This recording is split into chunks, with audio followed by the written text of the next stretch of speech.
En 1960, nous sommes sortis d'un État pour accéder à un autre État. Avant 1960, nous étions colonie française et regroupés dans ce qu'on appelait l'Afrique équatoriale française. Donc le Gabon était une des colonies. Comme l'a déclaré le président Léon Mba en 1917, c'était pour dire que nous passons de l'État colonisé à un État indépendant. Ce qu'on met derrière, chacun peut mettre ce qu'il dit. Moi, je ne peux pas vous donner des souvenirs puisque j'étais en 6e. Donc un gosse à qui on apprend que maintenant nous sommes devenus indépendants. C'est d'abord quoi l'indépendance à cet âge-là? Il a fallu que les maîtres, les professeurs nous l'expliquent. Donc, pour moi, 61 ans d'indépendance, c'est 61 ans d'une vie de gestion par nous-mêmes. Après la rencontre de Brazzaville, où De Gaulle a dit que les États doivent gérer eux-mêmes les affaires intérieures.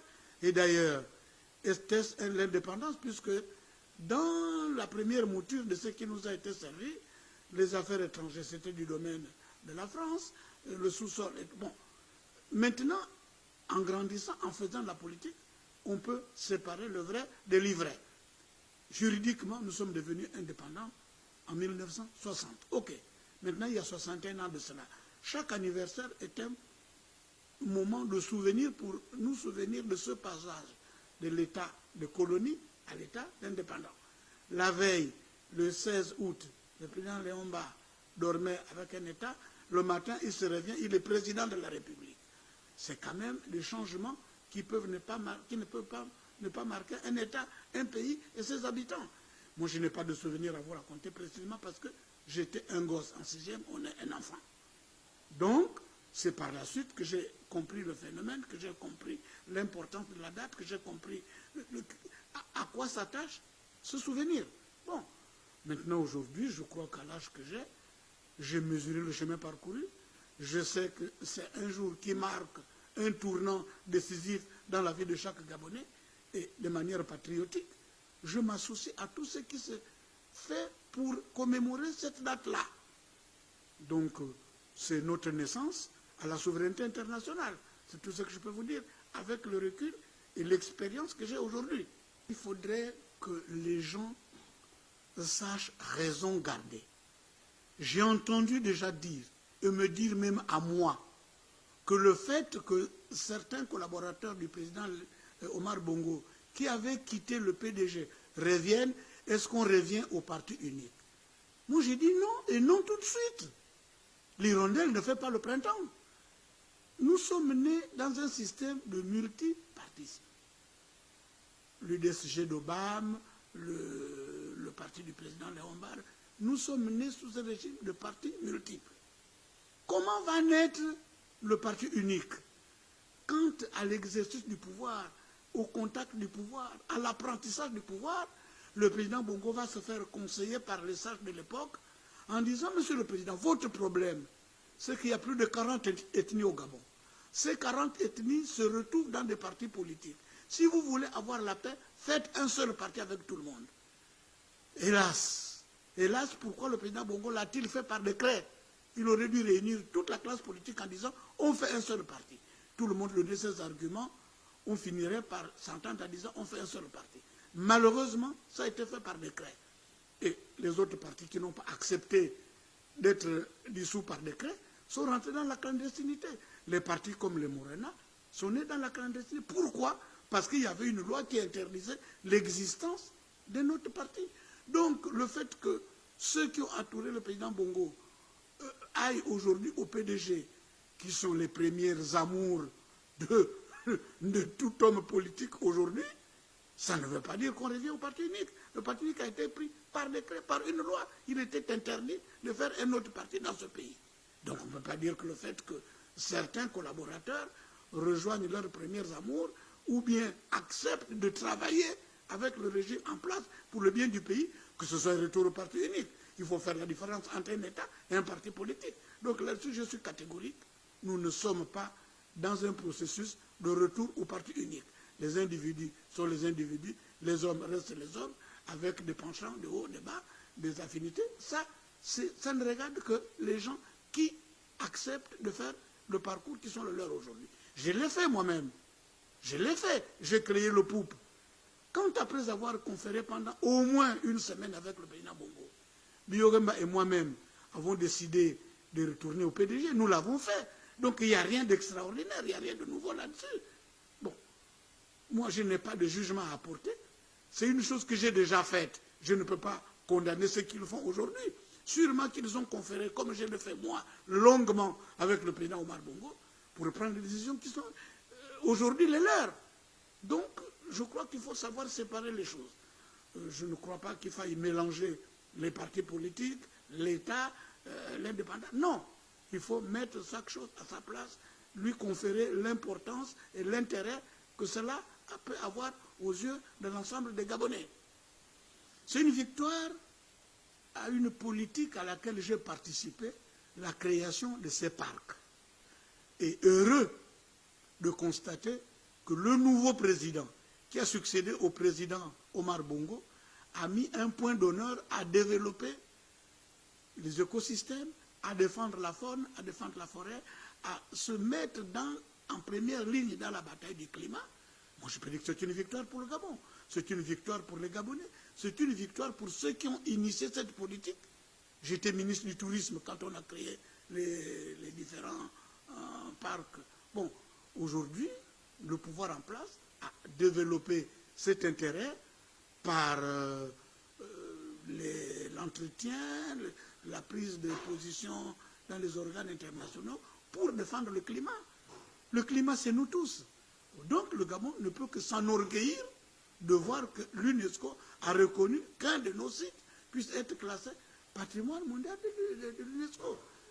C'est une victoire qui est à mettre, rendons à César ce qui est à César, à ceux qui ont pris la suite de cette politique. Nous, on a créé des parcs nationaux. Nous ne sommes pas arrivés jusqu'à être classés patrimoine mondial. Bon, reconnaissons que ceux qui ont pris la suite de ce que nous étions, de notre action, ont mis un plus qui aujourd'hui nous amène à être reconnus sur le plan mondial. Moi, je dis que c'est une victoire qu'il faut mettre à l'actif du président Ali Bongo, même si le président Omar Bongo a eu le mérite de créer, mais ceux qui ont élevé l'enfant pour qu'il arrive au stade où il est arrivé aujourd'hui, méritent qu'on leur dise chapeau. Donc moi, je suis heureux, je suis content. Il faut que les Gabonais s'approprient cette victoire. Il faut que les Gabonais sachent qu'ils apportent leur part pour que demain matin, le réchauffement du climat, pour que demain matin, ce que nous avions à nous puisse perdurer. L'autre jour, je parlais de forêt. Je disais qu'un jour, les Gabonais seront obligés d'aller dans les parcs étrangers pour savoir qu'est-ce que c'était un Okoumé. Tellement on a coupé de manière désordonnée. Allez-y en Côte d'Ivoire aujourd'hui, vous ne trouverez pas un Okoumé. Alors qu'ils en étaient vraiment à en faire une économie. Donc moi je dis, tout ce qui se fait pour la prospérité est à soutenir, est à acclamer, et il faudrait s'en approprier. C'est une victoire de tous les Gabonais, c'est une victoire de tous ceux qui aiment le Gabon, et de ceux qui pensent que le climat mérite d'être sauvé. Et le président Ali Bongo, qui a pris une place importante dans cette bataille du climat, dans cette bataille de la préservation de la faune et de la flore, doit avoir la reconnaissance de ses compatriotes. Aujourd'hui, il y a un grand débat entre la faune et les populations. Mais il faudrait aller chercher les raisons plus loin. Ces éléphants sont là depuis que le Gabon est Gabon. Comment nous avons fait pour vivre ensemble? Il faudrait maintenant que nous avons créé des sites qui sont les parcs, que les éléphants restent dans les parcs et non pas aller attaquer les populations. Mais une chose aussi à reconnaître, c'est que c'est quand même les hommes qui sont allés d'abord dans la forêt faire des plantations et la forêt appartient aux éléphants.